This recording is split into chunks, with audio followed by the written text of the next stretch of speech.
এইভাবে একজন চিরকালীন নারীর মতন সাজগোজ করে শুধুমাত্র তোমার স্বামীর জন্য চিরকাল তুমি অপেক্ষা করবে আর চোখের জল ফেলবে? আমি অপেক্ষা করব না, ও ফিরবে। ফিরবে মানে? ছোটদা আসছে এই বাড়িতে।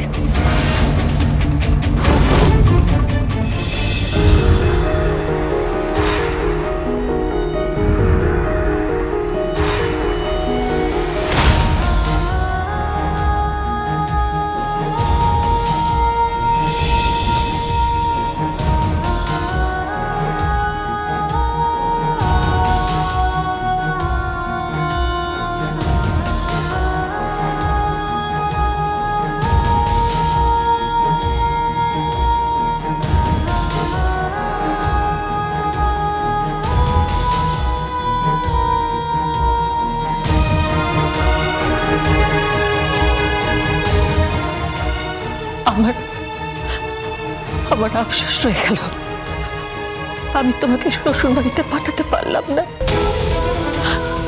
তার পরিবর্তে এমন একটা জায়গায় তোমায় পাঠাতে হচ্ছে যেখানে তুমি একটার পর একটা শুধু পরীক্ষা দিয়ে যাবে।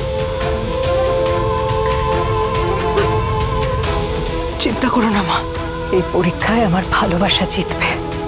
আমি সঞ্জয়কে খুব ভালোবাসি, খুব ভালোবাসি। এসো সঞ্জয়।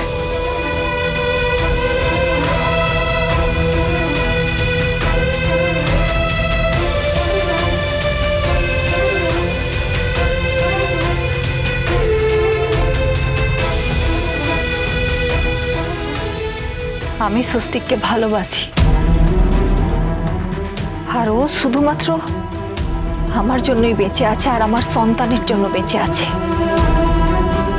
ও আসবে, ও এই বাড়িতে ঠিক ফিরে আসবে।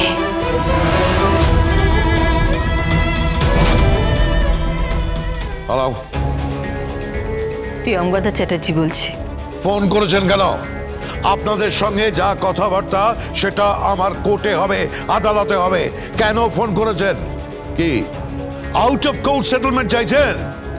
কি নিশ্চয়ই বুঝতে পেরেছেন যে আপনার মেয়ে যেটা দাবি করছে সেটা মিথ্যে দাবি? আমার মেয়ে আর জামাই আপনাদের ওখানে গেল।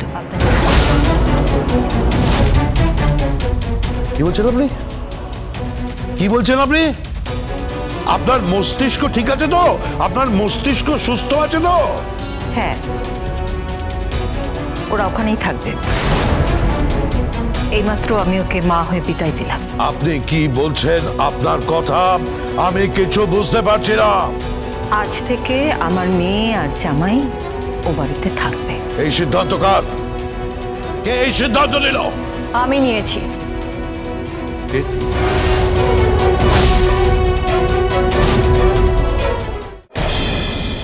গীতা এলএলবি সোম থেকে রবি প্রতিদিন বিকেল 5:30টায় স্টার জলসায় ও জিও হটস্টারে।